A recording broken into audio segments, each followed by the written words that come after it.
सदाशिवं रुद्रमनन्तरूपं चिदम्बरेशं विभावयामि.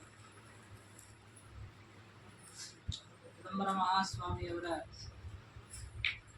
ಶಾಶ್ವತ ಸ್ಥಾನವಾದಂತಹ ಮಹಾಪುಣ್ಯಭೂಮಿಯ ಮರಕಲ್ಯಾಣಕ್ಕೆ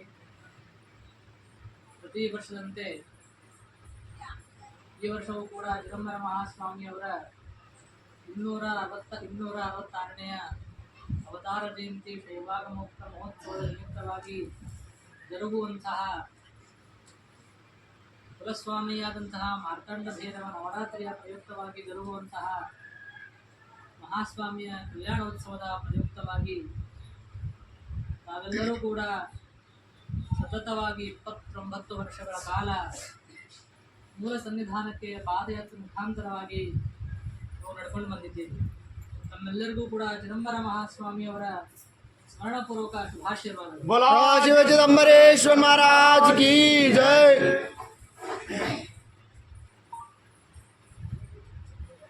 ಪ್ರತಿಯೊಂದು ಜೀವಿಯ ಜನ್ಮದ ಉದ್ದೇಶ ಏನಾಗಿರ್ತದೆ ಅಂತ ನಾವು ವಿಚಾರ ಮಾಡಿದ್ರೆ ಇದು ಭಗವಂತನ ಒಂದು ಅನುಗ್ರಹವನ್ನ ಪಡೆಯುವಂತಹ ಒಂದು ಮುಖ್ಯ ಉದ್ದೇಶ ಆಗಿರ್ತದೆ.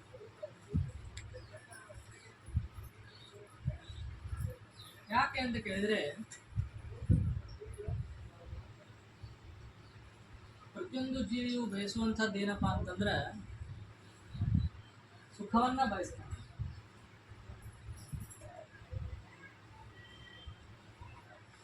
ಆದ್ರೆ ಸುಖ ಬಯಸುವುದು ಒಳ್ಳೇದು, ಆದ್ರೆ ಎಂಥ ಸುಖವನ್ನ ಬಯಸ್ಲಿಕ್ಕತ್ತಾನ ಅನ್ನೋದು ಬಹಳ ಮುಖ್ಯ. ಮನುಷ್ಯನ ಜನ್ಮ ಉದ್ದೇಶ ಏನಂತಂದ್ರೆ ನಿಜ ಸುಖವನ್ನ ಬಯಸುವಂಥದ್ದು ಮೂಲ ಉದ್ದೇಶ. ಯಾವುದು ಅಖಂಡವಾಗಿ ಸುಖ ನಮಗೆ ಕೊಡ್ತದ ಅದನ್ನ ಪ್ರಾಪ್ತ ಮಾಡಿಕೊಳ್ಳುವಂಥದ್ದು ಮನುಷ್ಯನ ಉದ್ದೇಶ. ಆದರೆ ಮನುಷ್ಯ ಆಸೆಗಳ ಬಲೆಗೆ ಬಿದ್ದು ಏನ್ ಮಾಡ್ತಾ ಇದ್ದಾನೆ ಅಂತಂದ್ರೆ ಅಲ್ಪ ಸುಖದ ಕಡೆ ಹೊಂಟ್ಬಿಟ್ಟ. ಅಲ್ಪ ಸುಖ ಎಷ್ಟೊತ್ತಿರ್ತದ?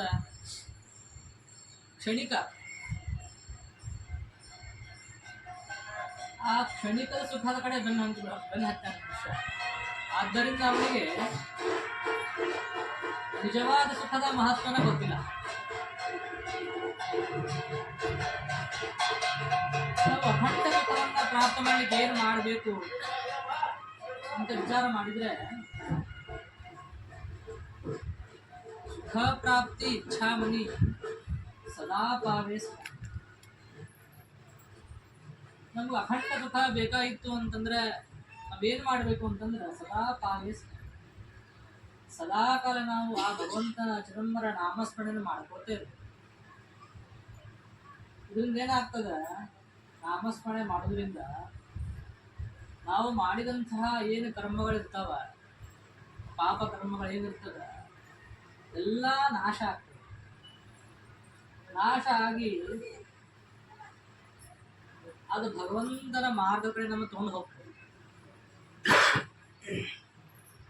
ಅದಕ್ಕೆ ನಾವೇನು ಮಾಡಿ, ಯಾಕಂದ್ರೆ ನಮ್ಮ ಪರಂಪರೆ ಒಳಗ ಆ ಭಗವಂತ ಅನುಗ್ರಹವನ್ನು ಪಡೀಲಿಕ್ಕೆ ಅನೇಕ ರಾಜಮಾರ್ಗಗಳ, ಆದ್ರೆ ಅದರೊಳಗ ಅತ್ಯಂತ ಶ್ರೇಷ್ಠವಾದಂತಹ ಯಾವ್ದಾದ್ರು ಮಾರ್ಗ ಇದ್ರೆ ಅದು ಕೇವಲ ಭಕ್ತಿ ಮಾರ್ಗ. ಭಕ್ತ್ಯಾ ತುಷ್ಯತಿ ಕೇವಲಂ ನಚಗುಣೈ ಭಕ್ತಿ ಪ್ರಿಯೋ ಮಾರ್ಗ. ನಾವು ಭಗವಂತನ ಸಂತೃಪ್ತಿ ಪಡಿಸ್ಬೇಕು ಅಂತಿದ್ರೆ ಅದು ಯಾವುದೇ ವಸ್ತುವಿನಿಂದ ನಾವು ಸಂತೃಪ್ತಿ ಪಡಿಸ್ಲಿಕ್ಕೆ ಸಾಧ್ಯ ಇಲ್ಲ. ಯಾರಿಂದ ಮಾತ್ರ ಭಗವಂತ ಖುಷಿ ಪಡಿಸ್ಬೇಕು, ಆನಂದ ಪಡಿಸ್ಬೇಕು ಅಂತಂದ್ರೆ ಭಕ್ತಿರೇವ ಗರೀಯ. ನಾವು ಎಷ್ಟೋ ನನ್ನ ಮೇಲೆ ಅನನ್ಯವಾದಂತಹ ಭಕ್ತಿ ಇಡ್ತೀವಿ. ಅನನ್ಯ ಭಕ್ತಿ ಇರಬೇಕು. ನಮ್ಮ ಕಷ್ಟ ಬಂದ ಅಷ್ಟ ಚಿದಂಬರ ಅಂತ ನೆನೆಸ್ಬಾರ್ದು, ಅದೊಂದು ಭಕ್ತಿನೇ. ಆದ್ರೆ ನಮಗೆ ಕಷ್ಟ ಬರಲಿ ಸುಖ ಬರಲಿ ಸದಾ ಕಾಲ ಅವನನ್ನು ನಾವು ಸ್ಮರಿಸ್ತಾ ಇದ್ರೆ ಅದು ಅನನ್ಯ ಭಕ್ತಿ ಆಗ್ತದೆ. ಅಂದ್ರೆ ಆವಾಗ ನಮಗ ಭಗವಂತ ಅನುಗ್ರಹ ಮಾಡಿದ್ರೆ ಆಗ್ತಾನೆ. ಮತ್ತು ಇನ್ನೊಂದು, ನಾವು ಭಗವಂತನ ನಾವು ಸ್ಮರಿಸ್ತೀವಿ ಅಂತಂದ್ರೆ ಇಚ್ಛಾರಹಿತರಾಗಿ ಸ್ಮರಿಸ್ಬೇಕು. ಎಷ್ಟು ನಾವು ಇಚ್ಛಾರಹಿತರಾಗಿ ವಾಸನಾರಹಿತರಾಗಿ ಆಶಾರಹಿತರಾಗಿ ನಾವು ಭಗವಂತನ ಸ್ಮರಣೆ ಮಾಡ್ತೀವಿ, ಅವಾಗ ನಾವು ಭಗವಂತ ಹತ್ರ ಬರ್ತಾ ಬರ್ತಾನೆ. ನಾವು ಎಷ್ಟು ಅವನಿಗೆ ಬೇಡಿಕೆ ಇಡ್ತೀವಲ್ಲ ಅಷ್ಟು ದೂರ ಆಗಕ್ಕೆ ಹೋಗ್ಬಿಡ್ತಾನೆ ನಾವು ಭಗವಂತ ಅನುಗ್ರಹವನ್ನ ಪಡೆಯಬೇಕೆಂಬ ಪ್ರಬಲ ಇಚ್ಛೆ ಇದ್ರೆ ನಾವು ಇಚ್ಛಾರಹಿತರಾಗಿ ಅವನನ್ನು ಸ್ಮರಣೆ ಮಾಡಬೇಕು. ಅವಾಗ ಆ ಭಗವಂತ ನಮ್ಮನ್ನ ಅನುಗ್ರಹ ಮಾಡಲಿಕ್ಕೆ ಪ್ರಾರಂಭ ಮಾಡ್ತಾನೆ. ಅದಕ್ಕೆ ನಾವೆಲ್ಲರೂ ಕೂಡ ಪ್ರತಿ ವರ್ಷದಂತೆ 29 ವರ್ಷಗಳ ಕಾಲ ಆ ಮಹಾಸ್ವಾಮಿ ಅನುಗ್ರಹಕ್ಕಾಗಿ, ಆ ಮಹಾಗುರುಗಳ ಅನುಗ್ರಹಕ್ಕಾಗಿ ತಾವೆಲ್ಲ ಪಾದಯಾತ್ರೆ ಬಂದಿರಿ. ನಮ್ಮೆಲ್ಲರೂ ಕೂಡ ಚಿದಂಬರ ಮಹಾಸ್ವಾಮಿಯವರು ಅವರ ಆಶೀರ್ವಾದ ಸದಾ ಇರ್ತದೆ. ಯಾಕಂದ್ರೆ ಎಲ್ಲವೂ ನಾವು ಮಾಡ್ಕೊಂಡ್ರೆ ಸಾಧ್ಯ ಇಲ್ಲ, ಆ ಭಗವಂತನ ಇಚ್ಛಾ ಇದ್ದಾಗ ಮಾತ್ರ ಸಾಧ್ಯ ಆಗ್ತದೆ. ಅದಕ್ಕೆ ತಾವೆಲ್ಲರೂ ಕೂಡ ಮಹಾಸ್ವಾಮಿಯ ಆಜ್ಞಾನುಸಾರವಾಗಿ ತಾವೆಲ್ಲ 3 ಕ್ಷೇತ್ರದ ಪಾದಯಾತ್ರೆ ಬಂದಿರಿ. ತಮ್ಮೆಲ್ಲರೂ ಕೂಡ ಚಿದಂಬರ ಮಹಾಸ್ವಾಮಿಯವರು ಆಯುಷ್ಯ ಆರೋಗ್ಯ ಭಕ್ತಿಯನ್ನು ಕೊಟ್ಟು ರಕ್ಷಣಾ ಮಾಡಲಿ ಅಂತ ಹೇಳಿ ಪ್ರಾರ್ಥನಾ ಮಾಡ್ತಾ, ಇದೇ ರೀತಿ ತಾವು ಈ ರಾಜಾರಾಮ್ ಹೇಳ್ತಾರ, ಕಲ್ಪಾವರಿ ನಾಮದ ವಂಶ ಪರಂಪರೆ, ಈ ಭಕ್ತಿ ಪರಂಪರೆ ಎನ್ನುವುದು ನಿರಂತರವಾಗಿ ನಡಿಬೇಕು. ನಮ್ಮ ತಂದೆಯವರು ಹೇಳ್ತಿದ್ರು, ಈ ಭಕ್ತ ಆಗೋದು ಮುಖ್ಯ ಅಲ್ಲ, ಇನ್ನೊಬ್ಬರು ಭಕ್ತ ಮಾಡಬೇಕು ನೀನು, ಅಂದಾಗ ಇನ್ನೂ ಭಕ್ತಿ ಪ್ರಾಮುಖ್ಯತೆ ಬರ್ತಂತ ಹೇಳ್ತಿದ್ರು. ಒಬ್ಬರೇ ಚಿದಂಬರ ಭಕ್ತರ ಹಂಗೆ ನಡೆಯಂಗಿಲ್ಲ, ಇನ್ನೂ ಪರಿವಾರ ಭಕ್ತ ಸ್ವಾಮಿ ಭಕ್ತನ ಮಾಡಬೇಕು ನೀನು, ಅವಾಗ ನೀನು ಭಕ್ತರಿಗೆ ಸಾರ್ಥಕ ಆಗ್ತದೆ ಅಂತ ಹೇಳ್ತಿದ್ರು. ಹಂಗೆ ಭಕ್ತಿ ಪರಂಪರೆ ನಿರಂತರವಾಗಿ ನಡಿಬೇಕು. ಅದಕ್ಕೆ ತಮ್ಮೆಲ್ಲರ ಪರಿಶ್ರಮ ನಾವು ಪರಿಶ್ರಮ ಮಾಡ್ತಾ ಬಂದಿರಿ.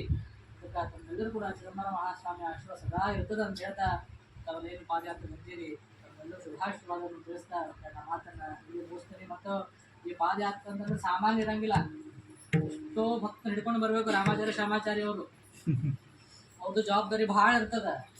ಯಾಕಂದ್ರೆ ಮುಖ್ಯಸ್ಥರು ಯಾರು ಇರ್ತಾರಲ್ಲ ಅವ್ರು ಬಹಳ ಜವಾಬ್ದಾರಿ ಇರ್ತದ. ಚಾಚು ತಪ್ಪದೆ ಅವರೆಲ್ಲ ಸಮಾಧಾನ ರೀತಿಯಿಂದ ಕರ್ಕೊಂಡು ಬಂದಾರ ಅಂತಂದ್ರೆ ಮಹಾಸ್ವಾಮಿ ಅನುಗ್ರಹ ಅಂತಂದ್ರೆ ಆಶೀರ್ವಾದ ಇದ್ದೇ ಅದಾವ. ಅದಕ್ಕೆ ತಾವೆಲ್ಲ ಭಕ್ತರು ಅವ್ರದ್ದು ಮಹತ್ವ, ನಿಮ್ದು ಮಹತ್ವ.